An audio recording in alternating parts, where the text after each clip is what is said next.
Hello viewers, welcome to Edu Infotech, your best guide in education, information, travel, technology and more. আজ আমরা পড়ব class 12 এর poem sonnet 18 বা shall I compare thee to a summer's day, composed by William Shakespeare. প্রথমেই আমরা এই মহান কবি উইলিয়াম শেক্সপিয়ার সম্পর্কে সংক্ষেপে দু চার কথা একটু জেনে নেব, তারপরে আমরা কবিতাতে আসব। ইংরেজি সাহিত্যের অন্যতম শ্রেষ্ঠ কবি ও নাট্যকার উইলিয়াম শেক্সপিয়ার 1564 খ্রিস্টাব্দের 23 এপ্রিল ইংল্যান্ডের ওয়ারউইকশায়ারের স্ট্র্যাটফোর্ড অন অ্যাভনে জন্মগ্রহণ করেন। এই কারণে তাকে বার্ড অফ অ্যাভন এ নামেও ডাকা হয়, এ নামেও তিনি পরিচিত। তিনি তার কর্মজীবনে মোট 37টি নাটক লিখেছেন, দুটো বড় কবিতা লিখেছেন যেগুলো Venus and Adonis the rape of Lucrece নামে পরিচিত, আর এছাড়াও তিনি মোট 154খানা সনেট লিখেছেন। সনেট বা চতুর্দশপদী কবিতা মোট 154টি লিখেছেন। তো এই 154টি সনেটকে ভাগ করা হয় মোট 3 ভাগে। তো 3 ভাগের মধ্যে প্রথম 1 থেকে 126 পর্যন্ত যে সনেটগুলো, তো সেই সনেটগুলো ধরে নেওয়া হয় এবং তিনি উদ্দেশ্য করেছেন, সেগুলো ডেডিকেট করে গেছেন তিনি মিস্টার ডব্লিউ.এইচকে। তো মিস্টার ডব্লিউ.এইচ সম্পর্কে কোনো একদম সদর্থকভাবে কোনো সিদ্ধান্তে পৌঁছানো যায় না যে মিস্টার ডব্লিউ.এইচের পরিচয়টা কী হবে। ধরে নেওয়া যেতে পারে যে মিস্টার ডব্লিউ.এইচ ছিলেন উইলিয়াম হাবার্ট, বা এ বিষয়ে মতভেদ আছে, উইলিয়াম হাবার্ট হতে পারেন তিনি, উইলিয়াম হাবার্ট বা আর্ল অফ সাউদাম্পটন। আর তারপরে 127 থেকে 152 পর্যন্ত এই 26টি সনেট তিনি ডেডিকেট করেছেন কোনো একজন ডার্ক লেডির উদ্দেশ্যে, কোনো একজন ডার্ক লেডিকে উদ্দেশ্য করে লেখা এগুলো, একজন কৃষ্ণাঙ্গ মহিলা। তো এরপরে যদিও তার পরিচয় এখানে সরাসরি কোথাও দেওয়া নেই, এবং শেষের দুটি সনেট অর্থাৎ 153 থেকে 154, এই দুটি sonnet Roman god of love কিউপিডকে উদ্দেশ্য করে লেখা। তো এই সনেটগুলোর সবগুলোর কিন্তু থিম একই রকম নয়, আর কোনো সনেটেরই নাম দেওয়া নেই সরাসরি কিছু। তো প্রত্যেকটি সনেটেরই নাম্বার আছে 1, 2, 3, 4 এরকম করে, এরকমভাবে 154 পর্যন্ত। আমরা দেখব যে এই কবিতাটারও নাম্বার দেওয়া আছে একটা সনেট নম্বর 18, এই সনেট সিকোয়েন্সে এটা 18 নম্বর কবিতা। কোনো সনেটেরই তিনি নাম দেননি, কিন্তু আমরা মনে রাখার সুবিধার জন্য বা বোঝার সুবিধার জন্য আমরা জাস্ট প্রথম লাইনটাকে আমরা নাম হিসেবে ব্যবহার করি। তো এখানেও দেখব এই কবিতার প্রথম লাইনটাকেই এখানে আমরা নাম হিসেবে ব্যবহার করছি বা জানছি। শেক্সপিয়ার কিন্তু তাঁর সনেটগুলিকে প্রচলিত ইটালীয় বা পেত্রাকীয় ফর্মে লেখেননি। ইটালীয় বা পেত্রাকীয় সনেট যেমন অক্টেভ এবং ষষ্ঠটি বিভক্ত 8 লাইন এবং 6 লাইনে, সেই সিস্টেমে তিনি লেখেননি। তিনি অনুসরণ করেছেন একটা নতুন পদ্ধতি, যেখানে আমরা দেখব 3টে কোয়াট্রেন বা 4 লাইনের পংক্তি থাকবে এবং শেষে একটা 2 লাইনের পংক্তি বা কাপলেট থাকবে। তো 3 quatrains and a concluding couplet, এই থাকবে 3 4 12 এবং শেষে 2 লাইন 14 লাইন। এবং এই কবিতার যে রাইম স্কিমটা হবে এরকম। তো A B A B, C D C D, E F E F এবং শেষে জি জি। এবার আমরা কবিতাটা পড়া শুরু করব, তবে তার আগে প্রথমে কয়েকটা ওয়ার্ড আমরা জেনে নেব কবিতার, যেগুলো এখন প্রচলিত হয় না সেরকমভাবে, কিন্তু এগুলো আর্কেইক ওয়ার্ডস বা অবসোলেট ওয়ার্ডস, এগুলোকে কাব্যের প্রয়োজনে ব্যবহার করা হয়েছে কবিতায়। আমি সেগুলোর বর্তমান অর্থ, ইংরেজি অর্থ এবং বাংলা অর্থটা আমি বলে দিচ্ছি আগে। যেমন দেখবে এখানে প্রথম THEED মানে ইউ, মানে তুমি। THOU দাও, দাও মানেও ইউ মানে তুমি। আবার ART আর্ট মানে আমরা ইংরেজিতে যেটা লিখি আর, ARE আর, অর্থাৎ হওয়া, একটা বিভার্ব। এবং আবার হ্যাথ আছে দেখবো HATH, হ্যাথ মানে কিন্তু হ্যাজ, HAS হ্যাজ। আবার আমরা দেখবো যে THY দাই আছে, দাই মানে ইয়োর বা তোমার। তো এই শব্দগুলো মনে রাখতে হবে আমাদের। এবার আমরা কবিতাটা পড়া শুরু করব। প্রথমেই দেখবো first quatrain, shall I compare thee to a summer's day. কবি এখানে প্রশ্ন করছেন একটা, দেখবো আমরা যে shall I compare thee to a summer's day, interrogative mark দেওয়া আছে। কিন্তু এই প্রশ্নটাকে আমরা একটু আলাদাভাবে জানবো, তার কারণ এই প্রশ্নের অর্থটা কি, আমি কি তোমাকে তুলনা করব। কম্পেয়ার মানে তুলনা করা, শ্যাল আই কম্পেয়ার মানে তুলনা করা, দি মানে আগেই বলেছি ইউ মানে তুমি, আমি কি তোমাকে তুলনা করব, কম্পেয়ার করব টু এ সামার্স ডে, একটা গ্রীষ্মকালীন দিনের সঙ্গে। তো গ্রীষ্মকালের একটা দিনের সঙ্গে তোমাকে কি আমি তুলনা করব, কবি বলছেন। এবং অবশ্যই বলেছি এটা তার বন্ধুর উদ্দেশ্যে উৎসর্গ করা, তো বন্ধুকে তিনি বলছেন এটা। বন্ধুর উদ্দেশ্যে প্রশ্ন। এবার এই প্রশ্নের কিন্তু তিনি উত্তর চান না। এই প্রশ্ন এটা এমন ধরনের প্রশ্ন, এই প্রশ্নের উত্তর কিন্তু প্রশ্নের মধ্যেই নিহিত আছে। এগুলোকে আমরা বলবো আলংকারিক প্রশ্ন বা রেটোরিক্যাল কোশ্চেন। তো এই ধরনের প্রশ্নের উত্তর আলাদা করে প্রয়োজন হয় না, এই প্রশ্নের উত্তরগুলো প্রশ্নের মধ্যেই নিহিত থাকে। অ্যাকচুয়ালি তাহলে এই প্রশ্নটা কেন করা হয় না, আমার বক্তব্যটাকে আরও জোর দিয়ে বোঝানোর জন্য, যে কথাটা আমি বলতে চাই সেটাকে আরও জোর দিয়ে পরিষ্কার করে বোঝানোর জন্য, আমি তুলে ধরার জন্য এরকম একটু প্রশ্নের মোড়কে বলা হয় নিজের বক্তব্যটাকে জোর দিয়ে। অ্যাকচুয়ালি ওই প্রশ্নের কোনো উত্তর প্রয়োজন হয় না। তো এটাকে আলংকারিক প্রশ্ন বা রেটোরিক্যাল কোশ্চেন বলে। তো তাহলে shall I compare thee to a summer's day, এটার অর্থ যদিও আক্ষরিকভাবে হয় আমি কি তোমাকে তুলনা করব বা তুলনা করতে পারি একটা গ্রীষ্মকালের দিনের সঙ্গে, এটার অর্থ কিন্তু হবে যে আমি তোমাকে তুলনা করতে পারি না বা আমি তোমাকে তুলনা করব না একটা গ্রীষ্মকালীন দিনের সঙ্গে। তাহলে একটা গ্রীষ্মকালীন দিনের সঙ্গে তোমাকে আমি তুলনা করব না, এটা তিনি কবি জোর দিয়েই বলতে চাইছেন এই প্রশ্নের মাধ্যমে। পরের লাইন দেখবে, দাউ art more lovely and more temperate, তুমি হও, দাউ আর্ট, দাউ মানে বলেছি ইউ, আর্ট মানে আর বা হও, তাহলে ইউ আর, তুমি হও, more lovely and more temperate. তাহলে তিনি কেন তুলনা করবেন না তার বন্ধুকে গ্রীষ্মকালের দিনের সঙ্গে, সেটা তিনি বলছেন যে তুমি হও অনেক বেশি লাভলি অ্যান্ড টেম্পারেট। লাভলি মানে মনোরম, সুন্দর, আর টেম্পারেট, টেম্পারেট এই শব্দটা অর্থ মৃদুমন্দ। এখানে কিন্তু টেম্পারেট মানে উষ্ণ এরকম অর্থ করবে না, আমরা এখানে উষ্ণ বা শীতল এরকম অর্থ না বলে বলবো যে মৃদুমন্দ, শান্ত, সংযত, টেম্পারেট। তো তুমি অনেক বেশি মৃদুমন্দ, অনেক বেশি শান্ত, অনেক বেশি সংযত। গ্রীষ্মকালীন দিন অনেক বেশি উষ্ণ, উত্তপ্ত বা তীব্র হয়, তো তোমার মধ্যে তীব্রতা নেই, তুমি অনেক বেশি সংযত, অনেক বেশি মৃদুমন্দ, শান্ত। তো এই অর্থে টেম্পারেট। তাহলে তুমি অনেক বেশি টেম্পারেট এবং অনেক বেশি লাভলি, লাভলি মানে মনোরম বা সুন্দর বা মধুর। তাহলে তুমি অনেক বেশি মধুর এবং অনেক বেশি শান্ত, সংযত তোমার সৌন্দর্য। এবার তিনি বলেছেন গ্রীষ্মকালের খামতির দিক, ড্রব্যাকস, গ্রীষ্মকালের ঘাটতি বা খামতি বা ড্রব্যাক কোথায় আছে, কেন তিনি তুলনা করবেন না গ্রীষ্মকালের সঙ্গে। তিনি বলছেন, rough winds do shake the darling birds of May. Rough winds, rough winds মানে এমনি আক্ষরিক অর্থ হয় রাফ মানে আমরা জানি কর্কশ বা অমসৃণ, এরকম অর্থ করবে না এখানে। এখানে বলবো দমকা বা ঝোড়ো, উইন্ডস মানে হাওয়া। তাহলে দমকা হাওয়া বা ঝোড়ো হাওয়া, আমরা এটাকে ভাবতেই পারি কালবৈশাখীর ঝড় হয় গ্রীষ্মকালে, নরওয়েস্টার হয়, তো আমরা সেরকম ভাবতে পারি। তো এই দমকা হাওয়া, ঝোড়ো হাওয়া, সেটা কী করে, ডু সেক, শেক মানে ঝাঁকুনি দেওয়া, নড়িয়ে দেওয়া। তো ঝাঁকুনি দেয়, নাড়িয়ে দেয়, do shake the darling birds of May. Darling মানে প্রিয় এবং বার্ডস মানে, বার্ড মানে কুঁড়ি, ফুলের কুঁড়ি। তো মে মাসের যে প্রিয় ফুলের কুঁড়িগুলো, সবার খুব প্রিয় যে ফুলের কুঁড়িগুলো, সেগুলো কিন্তু ঝরিয়ে দেয় এই দমকা হাওয়া বা ঝোড়ো হাওয়া। তাহলে গ্রীষ্মকালের সৌন্দর্য যেটার দ্বারা ফুটে উঠে, যে সুন্দর ফুলের কুঁড়িগুলোর দ্বারা, প্রিয় ফুলের কুঁড়িগুলোর দ্বারা, সেগুলো কিন্তু দীর্ঘস্থায়ী নয়, সেগুলো কিন্তু সবসময় থাকে না। দমকা হাওয়া আসে, ঝোড়ো হাওয়া আসে, আর এই যে প্রিয় ফুলের কুঁড়িগুলো সেগুলোকে ঝরিয়ে দেয়, ফলে গ্রীষ্মকালের সৌন্দর্য নষ্ট হয়ে যায়। And summer's lease hath all too short a date. এবং সামার্স লিজ, এই গ্রীষ্মের যে লিজ, লিজ এটা একটা যদিও লিগাল মেটাফোর বা উপমা, যাই হোক আমি এটার মানে বলি। লিজ মানে হয় চুক্তি, আমরা ভাবতে পারি যে আইনি চুক্তি, কারোর কাছ থেকে কোনো জিনিস, কোনো জায়গা অর্থের বিনিময়ে কোনো নির্দিষ্ট কোনো চুক্তিতে সেটাকে কিছুদিনের জন্য নেওয়া। তো সেটা কিন্তু বরাবরের জন্য পাওয়া নয়, নির্দিষ্ট সময়ের জন্য, একটা সময়ের এবং চুক্তির ব্যাপার থাকে।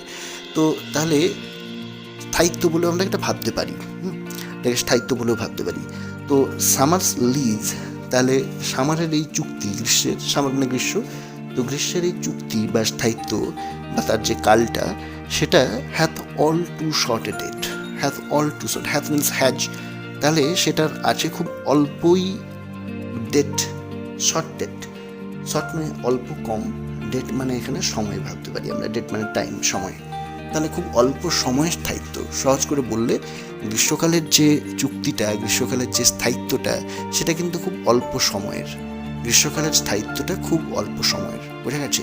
তো এখানে চুক্তির ব্যাপারটা আসছে কেন, আমরা ভেবে নিতে পারি যেন এই যে সিজনাল সাইকেল, টোটাল বছরটা 365 দিন, 12টা মাস, তো সেই 365 দিনের থেকে সিজনাল সাইকেল বারে আমরা দেখি যে বিভিন্ন ঋতু পাল্টে পাল্টে আসে। তো এই ঋতুচক্রের কাছ থেকে বা প্রকৃতির কাছ থেকে যেন গ্রীষ্মকাল একটা চুক্তিতে সময় নিয়েছে, এই গ্রীষ্মকালের জন্য 2 মাস 2.5 মাস কি 3 মাস সময়, এর বেশি থাকে না। তাহলে এই সময়টা চুক্তিতে যেন গ্রীষ্মকাল নিয়েছে প্রকৃতির থেকে, এবং এইটুকু সময় তার স্থায়িত্ব। তো কবিতাই বলছেন যে গ্রীষ্মকালের সৌন্দর্য যতই হোক না কেন এটা চিরস্থায়ী নয়, এর স্থায়িত্বটা খুবই অল্প। এই হলো প্রথম স্ট্যাঞ্জা। এবার দেখবে দ্বিতীয় stanza. Sometime too hot the eye of heaven shines. কখনো কখনো সামটাইম মানে কখনো কখনো কোনো কোনো সময়, too hot the eye of heaven shines সাজিয়ে নিলে হবে the eye of heaven shines too hot. তাহলে আই অফ হেভেন মানে কি? আই অফ হেভেন মানে আমরা জানি হেভেন মানে স্বর্গ, আর আই মানে চোখ। তো স্বর্গের চোখ এরকম ভাবতে পারি। তো এখানে স্বর্গের চোখ না বলে আমরা আকাশের চোখ বলবো। স্বর্গ মানেই আকাশ, উপরের দিকে হয়। তো হেভেন মানে এখানে আকাশ অর্থে। তাহলে এই আকাশের চোখকে, আকাশের চোখ হচ্ছে সূর্য, এটাও একটা উপমা। তাহলে কখনো কখনো এই স্বর্গের চোখ বা আকাশের চোখ অর্থাৎ এই সূর্য, আই অফ হেভেন মানে হচ্ছে সূর্য, সেটাই সূর্যটা কী করে কখনো কখনো খুব উত্তপ্তভাবে, টু হট, প্রচণ্ড গরমভাবে, প্রচণ্ড উত্তপ্তভাবে সাইন করে। সাইন মানে কিরণ দেওয়া। তাহলে কখনো কখনো খুব উত্তপ্তভাবে এই সূর্য বা স্বর্গের চোখ বা আকাশের চোখ মানে সূর্য, সেটা কিরণ দেয় প্রচণ্ড উত্তপ্তভাবে, প্রচণ্ড জলজলে ভাবে কিরণ দেয়। তো এর পরে বলা হয়েছে and often is is gold complexion deemed. আবার কখনো কখনো কি করে, অফেন মানে প্রায়শই, is is gold complexion deemed. তার যে গোল্ড কমপ্লেক্সন মানে সোনালি গায়ের রং, কমপ্লেক্সন মানে গাত্রবর্ণ, গায়ের রং। হ্যাঁ, তো এই গাত্রবর্ণ বা গায়ের রংটা এটা সোনালি কেন বলা হয়েছে? আমরা জানি যে রোদ ঝলমলে আবহাওয়া যখন থাকে, মানে যখন আবহাওয়া ভালো থাকে, গ্রীষ্মকালে প্রচণ্ড রোদ ঝলমল করছে, তো চারদিকটা যেন সোনালি রঙে ভরে গেছে। তো এই সোনালি রঙটাও কিন্তু দীর্ঘস্থায়ী নয়, এটাও প্রায়শই কী হয়েছে, ডিমড হয়ে যায়। ডিমড মানে ম্রিয়মান হয়ে যাওয়া, ক্ষীণ হয়ে যাওয়া বা কমে যায়। তো কিভাবে কমে যায় আমরা ভাবতে পারি, অনেক সময় মেঘ আসে, আবার ধুলো ধোঁয়া ইত্যাদি তো থাকেই।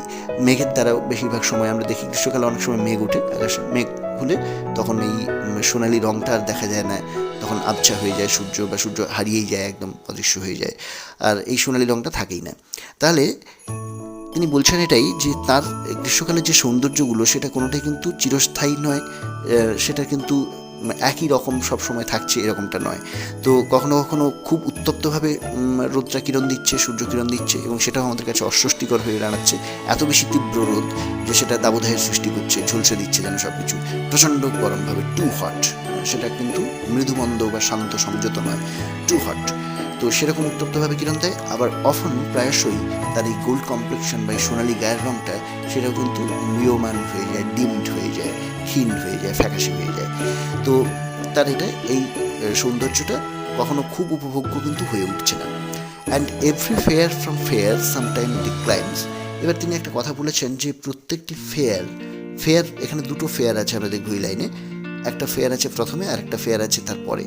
তো প্রথম ফেয়ারের অর্থ আমরা জানবো যে সুন্দর বস্তু, ঠিক আছে, ফেয়ার অবজেক্ট। তো ফেয়ার অবজেক্ট এটা বোঝাচ্ছে প্রথম ফেয়ারটা, অর্থাৎ সুন্দর বস্তু, ফেয়ার মানে সুন্দর।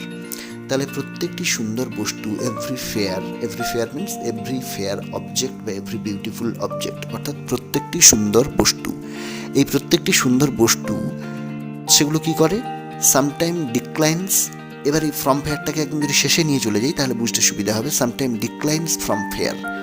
তো ডিক্লাইন মানে কি? ডিক্লাইন মানেও ক্ষয় পেয়ে যাওয়া, কমে যাওয়া। তো ক্ষয় পেয়ে যাওয়া বা কমে যাওয়া, তাহলে হ্রাস পাওয়া। তাহলে এটা হ্রাস পায় বা ক্ষয় পায় বা কমে যায় কখনো কখনো কিসের থেকে? তার সৌন্দর্যের থেকে। ওই সেকেন্ড যে ফেয়ারটা আমরা পেয়েছিলাম, দ্বিতীয় যে ফেয়ারটা পেয়েছিলাম, এটার অর্থ হলো সৌন্দর্য বা বিউটি। তাহলে আবারও একবার বলছি, প্রথম ফেয়ারটা সুন্দর বস্তু বা বিউটিফুল অবজেক্ট বা ফেয়ার অবজেক্টকে বোঝাচ্ছে, আর দ্বিতীয় ফেয়ারটা ফেয়ারনেসকে বা বিউটিকে বোঝাচ্ছে, অর্থাৎ সৌন্দর্যকে বোঝাচ্ছে। তাহলে প্রত্যেকটি সুন্দর বস্তুই কখনো না কখনো সে কী করে, সামটাইম সে তার ওই সৌন্দর্যের থেকে তার বিচ্যুত হয়, অর্থাৎ তার সৌন্দর্য হ্রাস ঘটে। তাহলে মিনিংটা খুব ক্লিয়ার হয়ে যাবে। আবার একবার লাইনটা দেখে নাও, এভরি ফেয়ার প্রত্যেকটি সুন্দর বস্তু বা প্রত্যেকটি beautiful object sometime declines from fair, যদি সাজিয়ে নিয়ে এইভাবে, সামটাইম ডিক্লাইনস কখনো কখনো তারা হ্রাস পায়, কমে যায়, তার কিটা না, ফ্রম ফেয়ার সৌন্দর্যের থেকে, তার সৌন্দর্যের মাত্রাটার অবনতি ঘটে, ক্ষয় পায়। তাহলে অর্থাৎ সহজ করে বললে প্রত্যেকটি সুন্দর বস্তুই কখনো না কখনো তার সৌন্দর্য হারায়। তো কিভাবে হারায়? By chance or nature's changing course untrimmed. By chance মানে আমরা ভাবতে পারি দৈবক্রমে, ঠিক আছে, বা ভাগ্যবশে, হঠাৎ করে, বাই চান্স, অ্যাক্সিডেন্টালি ভাবতে পারি এটাকে। আর এরপরে বলেছে হয় তারা প্রত্যেকটি সুন্দর বস্তু তারা কোনোভাবে দৈবক্রমে অ্যাক্সিডেন্টালি সৌন্দর্য হারিয়ে ফেলে, অথবা নেচার চেঞ্জিং কোর্স আনট্রিমড, তার মাধ্যমেও হারায়। এই নেচার চেঞ্জিং কোর্স আনট্রিমড মানে কি? নেচার মানে প্রকৃতি, চেঞ্জিং কোর্স মানে পরিবর্তনশীল প্রক্রিয়া বা পদ্ধতি বা ধারা। কোর্স মানে এখানে কিন্তু কোর্স মানে আমরা যেরকম কোর্স বুঝি সেরকম না, কোর্স মানে ধারা বা পদ্ধতি। তো এই যে পরিবর্তনশীল পদ্ধতি বা পরিবর্তনশীল ধারা প্রকৃতির, যেটা কিন্তু আনট্রিমড মানে আনকন্ট্রোলড, আনচেঞ্জড, আনঅ্যাডন্ড, এরকম ভাবতে পারি আমরা। অর্থাৎ অনিয়ন্ত্রিত, অদম্য, অপরিবর্তিত, এটাই হচ্ছে আনট্রিমডের মানে, যেটাকে ট্রিম করা যায় না। ট্রিম মানে কন্ট্রোল বা দমন করা, তো ট্রিম মানে দমন করা, নিয়ন্ত্রণ করা, আর আনট্রিমড অদম্য, অনিয়ন্ত্রিত।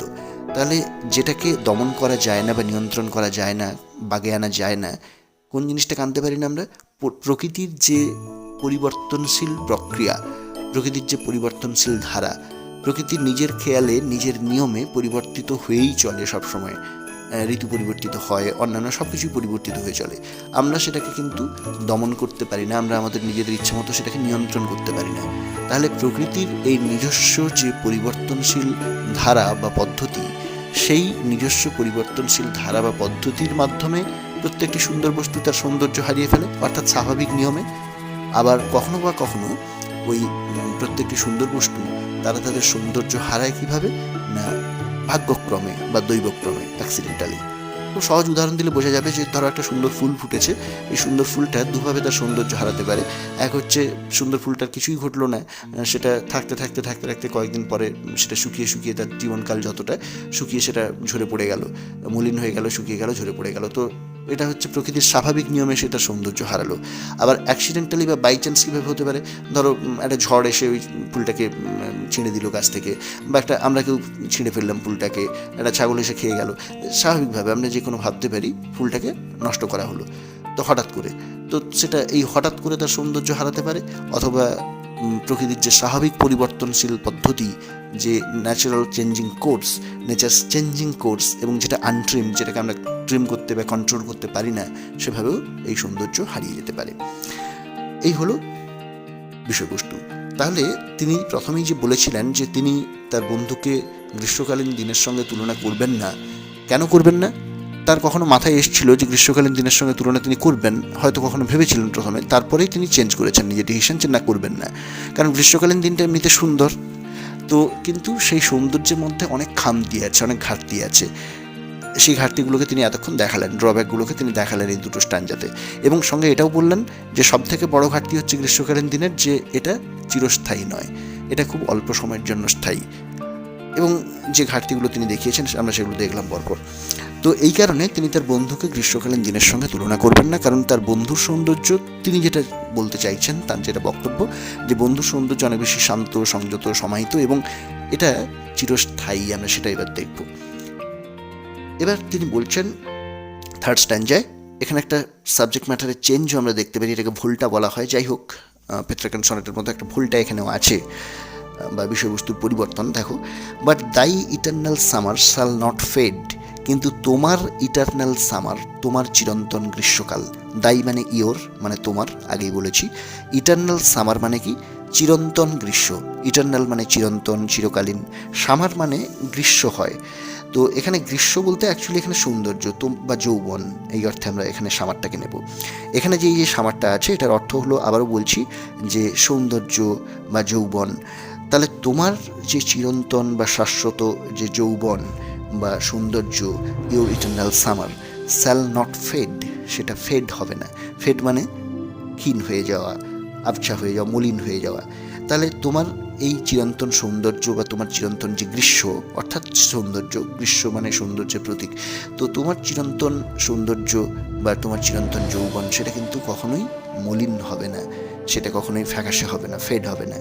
নর lose possession of that fair thou ow'st, অথবা তুমি সেই হেয়ার বা সৌন্দর্যের পজেশন হারাবে না যেটা তুমি ও করো। আমি মানেগুলো বলে দিই। লুজ মানে হারানো, পজেশন মানে অধিকার বা দখল বা মালিকানা, আর ও মানে এখানে ওসটা আছে, ওসটা ও থেকে এসছে, OWE। ও মানে হচ্ছে অধিকারে রাখা বা দখলে রাখা। তো এটা হচ্ছে ভার্ব। তো আর পজেশন মানেটা কিন্তু অধিকার বা দখল বা মালিকানা, এটা নাউন। তো এবার এই ও মানেটা আরও অন্য অর্থে হতে পারে, ঋণী হওয়া বা ধার রাখা, এরকম অর্থে হতে পারে। আমরা কিন্তু এখানে এইসব চিন্তা না করে আমরা সরাসরি এটাই বলছি যে মালিকানায় রাখা। তাহলে ফেয়ার মানে সৌন্দর্য আমরা আগেই জানি। তাহলে তুমি যে সৌন্দর্যটাকে, যে ফেয়ার বা ফেয়ারনেসটাকে তুমি তোমার নিজের ও করে রেখেছো, অর্থাৎ দখল করে রেখেছো, মালিকানায় রেখেছো, সেই সৌন্দর্যের পজেশন বা মালিকানা সেটা তুমি কখনোই লুজ করবে না বা হারাবে না। ক্লিয়ার হয়েছে? তাহলে তুমি সেই সৌন্দর্যের মালিকানা কখনোই হারাবে না যেটা তুমি তোমার নিজের দখলে রেখেছো, যেটা তুমি তোমার নিজের মালিকানায় বা অধিকারে রেখেছো। সেই সৌন্দর্যের মালিকানা বা পজেশন তুমি কখনোই হারাবে না। এর পরের লাইন, নরসাল ডেথ ব্র্যাগ, এমনকি মৃত্যুও ব্র্যাগ করবে না। ব্র্যাগ মানে বড়াই করা বা অহংকার করা। ডেথ মানে মৃত্যু, এখানে মৃত্যুকে পার্সোনিফাই করা হয়েছে, মৃত্যু যেন একটা ব্যক্তির মতো কাজ করছে। তো মৃত্যু কখনোই ব্র্যাগ করবে না। ব্র্যাগ মানে বড়াই করা বা অহংকার করে কিছু বলা, দম্ভ করা। তো মৃত্যু কখনোই দম্ভ করে বা অহংকার করে বলতে পারবে না দাউ ওয়ান্ডারেস্ট ইন হিজ সেড, যে তুমি ওয়ান্ডার করো। ওয়ান্ডারেস্ট মানে অ্যাকচুয়ালি ওয়ান্ডার থেকে এসছে। ওয়ান্ডার মানে উদ্দেশ্যহীনভাবে ঘোরাঘুরি করা, এখানে আমরা ভ্রমণ করা বলবো। ওয়ান্ডার মানে ভ্রমণ করা। তুমি ভ্রমণ করো, তুমি ঘোরাঘুরি করো। ইন হিজ সেড, শেড মানে ছায়া। তুমি তার ছায়ায় ঘোরাঘুরি করো। মৃত্যু কখনোই এটা বড়াই করে বলতে পারবে না, দম্ভ করে বলতে পারবে না। এবার এটার মানে কি? মৃত্যুর ছায়ায় ঘোরাঘুরি করা, তার মানে হচ্ছে মৃত্যুর অধিকারে থাকা, মৃত্যুর অধীনে থাকা। আমরা সবাই কিন্তু, সমস্ত প্রাণী, সমস্ত যে কোনো প্রাকৃতিক বস্তু, সব কিছুই আমরা কিন্তু মৃত্যুর অধীনস্থ। আমরা সবাই মৃত্যুর ছায়ায় ঘোরাঘুরি করছি, তার মানে আমরা যে কোনো সময় মরে যেতে পারি, আমরা মরণশীল। কিন্তু কবির বন্ধু মৃত্যুর ছায়ায় ঘোরাঘুরি করছেন না, তিনি কিন্তু মরণশীল নন, মৃত্যুর অধীনস্থ নন। তো মৃত্যু তাই বড়াই করে আমাদের সম্পর্কে বলতে পারে যে আমরা তার ছায়ায় ঘোরাঘুরি করছি, তার অধীনস্থ। কিন্তু কবির বন্ধুর সম্পর্কে মৃত্যু এটা বড়াই করে বা অহংকার করে বলতে পারবে না যে কবির বন্ধু তার ছায়ায় ঘোরাঘুরি করছে বা তার অধীনস্থ। অর্থাৎ কবির বন্ধু মরণশীল নয়, এটাই কবি বলতে চেয়েছেন। এরপরে তিনি বলছেন, when in eternal lines to time thou grow'st. তো কবির বন্ধু এই অমরত্ব পাবে কিভাবে, সেটা এই লাইন এবং শেষের যে দুটো লাইন সেখানেই আমরা মূলত দেখব। এই লাইনে বলা হচ্ছে যে when in eternal lines to time thou growest, যখন ইটার্নাল লাইনগুলোতে, ইটার্নাল মানে চিরন্তন, শাশ্বত, চিরকালীন, লাইন্স মানে পংক্তি, কবিতার লাইন। এখানে এই যে কবিতাটা পড়ছি আমরা, এর যে লাইনগুলো, এই লাইনের কথা বলা হয়েছে। যখন এই চিরন্তন লাইন বা পংক্তিগুলোতে দাউ গ্রোস্ট টু টাইম, এইভাবে সাজিয়ে নিলে বুঝতে সুবিধা হবে, টু টাইমটাকে শেষে নিয়ে গেলে। দাউ গ্রোস্ট, দাউ মানে ইউ, গ্রোস্ট মানে গ্রো, গ্রো মানে বেড়ে ওঠা, বৃদ্ধি পাওয়া। আমরা জন্মানো অর্থে ভাবতে পারি, কিন্তু এখানে বলবো যে বেঁচে থাকা। বেঁচে থাকা অর্থটা সব থেকে এখানে সুবিধে হবে বুঝতে। তো তুমি বেঁচে থাকবে, দাউ গ্রোস্ট মানে ইউ গ্রো, মানে ইউ লিভ, এইভাবে অর্থ করবে যে তুমি বেঁচে থাকো, তুমি বেঁচে থাকবে। To time, to time means against time ভাবতে পারি আমরা, সময়ের বিরুদ্ধে, সময়ের সঙ্গে সঙ্গে। তাহলে তুমি সময়ের সঙ্গে সঙ্গে বা সময়ের বিপরীতে বা সময়ের বিরুদ্ধে বেঁচে থাকবে এই ইটার্নাল লাইনগুলোতে, অর্থাৎ এই চিরকালীন বা চিরন্তন এই পংক্তিগুলোতে, কবিতার লাইনগুলোতে। তো সেটা কিভাবে সম্ভব হবে, কবিতার লাইনগুলো কিভাবে চিরন্তন হবে আর সেটা কিভাবে বাঁচিয়ে রাখবে তাকে, সেটা তিনি একদম শেষ পংক্তিতে বা কাপলেটে বলছেন। এবং এখানে দেখবো কবির একটা ফার্ম কনভিকশন বা একটা দৃঢ় আত্মবিশ্বাস, একটা বিশ্বাস, সেটা তিনি প্রকাশ করছেন। এই বিশ্বাস কবি এখানে দুটো জিনিসের উপর প্রকাশ করেছেন এই কবিতায়। এক হচ্ছে তার বন্ধুর সৌন্দর্য, একদম শ্রেষ্ঠ সৌন্দর্য, সেটা অতুলনীয় সৌন্দর্য, সেটা যেমন আছে তার অগাধ বিশ্বাস বন্ধুর প্রতি। আরেকটা জিনিস, তার নিজের কাব্য প্রতিভা বা সৃজনশীল ক্ষমতা, নিজের কবিতার সৃষ্টি করার যে ক্ষমতা, সেটার উপরেও কিন্তু তার অগাধ বিশ্বাস তিনি দেখিয়েছেন, এখানে প্রকাশ করেছেন। এবং সেটাই আমরা শেষে দেখতে পাবো। মাই ডিয়ার স্টুডেন্টস, আমার এই এডুকেশনাল ভিডিওগুলো তোমাদের পড়ার কাজে যদি সাহায্য করছে তোমরা মনে করো, তাহলে অবশ্যই এই ভিডিওটিতে লাইক করো, এবং আমার চ্যানেলটাতে যদি আগে না সাবস্ক্রাইব করে থাকো তাহলে অবশ্যই সাবস্ক্রাইব করে নাও, কারণ তোমাদের লাইকস আমাকে আরও নতুন নতুন ভিডিও আপলোড করতে উৎসাহিত করবে। তিনি বলছেন so long as men can breathe or eyes can see, যতদিন পর্যন্ত, সো লং অ্যাজ, যতদিন পর্যন্ত men can breathe or eyes can see, men can breathe, breathe মানে কি, শ্বাস গ্রহণ করা, মানুষ শ্বাস গ্রহণ করতে পারবে, main can breathe, or eyes can C অথবা চোখ দেখতে পাবে, মানুষ শ্বাস গ্রহণ করবে বা চোখ দেখতে পাবে, তার মানে যতদিন পর্যন্ত মানুষ বেঁচে থাকবে, বেঁচে থাকলেই শ্বাস গ্রহণ করবে বা চোখ দিয়ে দেখতে পাবে। তাহলে যতদিন পর্যন্ত মানুষ শ্বাস নেবে বা চোখ দিয়ে দেখবে, অর্থাৎ যতদিন মানুষ বেঁচে থাকবে, সো লং লিভস দিস, ততদিন পর্যন্ত বাঁচবে এটা, লিভ মানে বাঁচা, সো লং লিভস দিস, ততদিন বাঁচবে এটা, এটা মানে কোনটা, দিস মানে কোনটা, দিস পোয়েম, এই কবিতাটা, এই কবিতাটা বা কবির লেখা যে কবিতা, তাহলে ততদিন পর্যন্ত এই কবিতা বা এই কবিতাগুলো বেঁচে থাকবে। And this gives life to the, এবং আবারও বলছেন দিস মানে দিস পোয়েম, এই কবিতাটা, গিভস লাইফ টু দি, দেবে জীবন তোমাকে, দি মানে তো ইউ, তুমি বা তোমাকে, তো তাহলে গিভস লাইফ টু দি, ততদিন পর্যন্ত এই কবিতাটা তোমাকে জীবন দেবে। তাহলে যতদিন পর্যন্ত মানুষ শ্বাস গ্রহণ করবে, চোখ দিয়ে দেখবে, অর্থাৎ যতদিন মানুষ বেঁচে থাকবে, ততদিন কী হবে, মানুষ এই কবিতাগুলো পড়বে। এটাই তার অগাধ বিশ্বাস নিজের কাব্য প্রতিভার উপরে, যে মানুষ পড়তে বাধ্য হবে তার এই কবিতাগুলো, এত তার কবিতাগুলো উৎকর্ষে ভরা, মানুষ এগুলো পড়বেই, এবং তিনি এই দৃঢ় বিশ্বাস প্রকাশ করছেন এখানে। আর যতদিন মানুষ পড়বে ততদিন মানুষ তার বন্ধুর এই সৌন্দর্যগুলোকে জানতে পারবে, এবং তার মাধ্যমে কি হবে, ততদিন এই কবিতাগুলো তার বন্ধুকে জীবন দেবে। মানুষ তার বন্ধুর সৌন্দর্য নিয়ে চর্চা করবে, আলোচনা করবে, জানবে, তার মানে তার বন্ধু বেঁচে থাকবে, মানুষের মনের মধ্যে, মানুষের চর্চার মধ্যে বাঁচবে। তো ঘুরিয়ে বললে এই কবিতাটাই যেন এই কবির বন্ধুকে এখানে অমরত্ব প্রদান করবে, জীবন দেবে চিরন্তন কাল ধরে, এটাই তার দৃঢ় বিশ্বাস এখানে। তাই তার বন্ধুর এই গুণ, রূপ, যৌবন এগুলো যেহেতু যুগের পর যুগ ধরে বেঁচে থাকবে, চিরকালীন, এগুলো শাশ্বত, তাই এগুলোর সঙ্গে তিনি গ্রীষ্মকালের এই ক্ষণস্থায়ী সৌন্দর্যের তুলনা করতে চান না। গ্রীষ্মকালের থেকে তার বন্ধু অনেক বেশি সংযত, অনেক বেশি নিয়ন্ত্রিত তার সৌন্দর্য, এবং এটা চিরস্থায়ী, এটা অমর। এটাই হচ্ছে তার এই কবিতার মধ্যে দিয়ে প্রকাশিত যে মতামত, সিদ্ধান্ত।